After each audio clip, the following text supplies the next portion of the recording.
हे या भांड्याला स्टीमर असं म्हणतात। हे स्पेशली बिना तेलाच्या ज्या भाज्या आहेत ते करण्यासाठी याचा उपयोग होतो।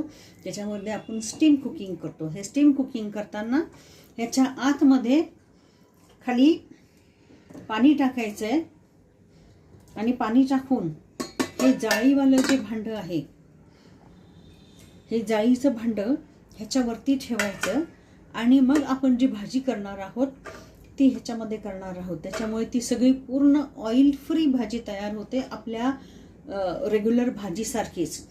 जे पेशंट म्हणजे ओव्हरवेट आहेत, ज्यांना कार्डियाक प्रॉब्लेम आहे, कोलेस्टेरॉलचा प्रॉब्लेम आहे किंवा डॉक्टरांनी स्पेसिफिकली सांगितलेलं आहे की तेल खाऊ नका, त्या सगळ्या कंडिशनमध्ये ही भाजी तुम्ही विदाऊट ऑइल बनवू शकता। इवन वेगन फूड खाणारे जे लोक आहेत, जे बिना ऑइलचं खातात, त्यांच्यासाठी सुद्धा ही भाजी अत्यंत उपयोगी आहे।